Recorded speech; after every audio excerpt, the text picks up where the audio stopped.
सड़क को क्रॉस करने के लिए डिवाइडर पर खड़े इस शख्स को कतई अंदाजा नहीं था कि इस पार एक बड़ी मुसीबत उसका इंतजार कर रही है। इधर उसने सड़क क्रॉस करनी शुरू की और यहां 3 स्कूटी सवार नकाबपोश बदमाश आकर रुके।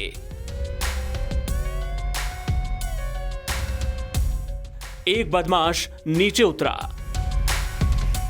इस शख्स ने उन्हें देखा भी, पर उसे क्या पता था कि वो ही उनका निशाना है। जैसे ही वो उनके बगल से गुजरा, बदमाश ने उस पर बंदूक तान दी और काले रंग का ये बैग छीनने की कोशिश की।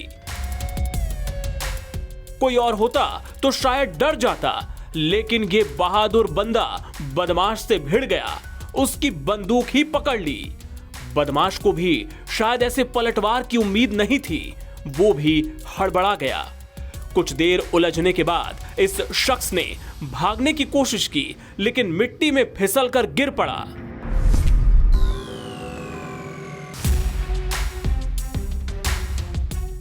बदमाश को अब मौका मिल गया। उसने बंदूक से फायर करने की कोशिश की, लेकिन किस्मत तो इस बहादुर बंदे के साथ खड़ी थी। बंदूक चली ही नहीं और यह शख्स फिर बदमाश की बंदूक पकड़कर उससे उलझ पड़ा।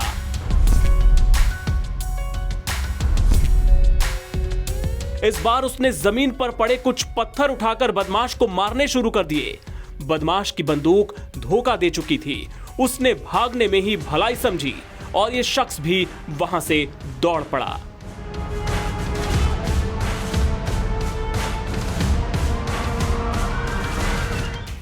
बदमाश के बाकी दोनों साथी इस दौरान स्कूटी पर ही बैठे रहे।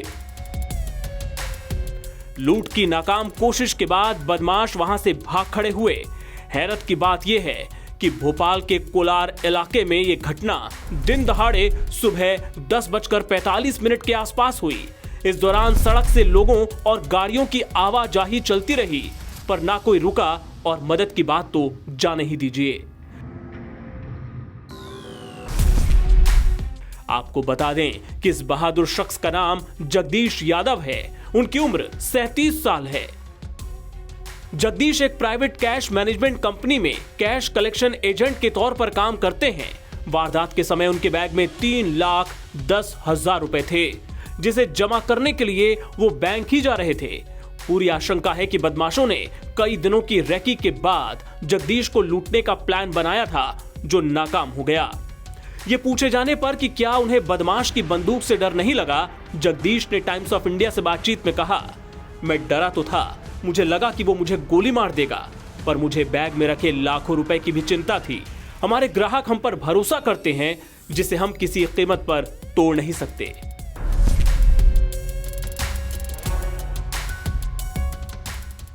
बहरहाल पास लगे सीसीटीवी फुटेज में रिकॉर्ड हुई इस वारदात का वीडियो अब सोशल मीडिया पर वायरल है। लोग जगदीश की बहादुरी की तारीफ कर रहे हैं और पुलिस ने केस दर्ज कर बदमाशों की तलाश शुरू कर दी है।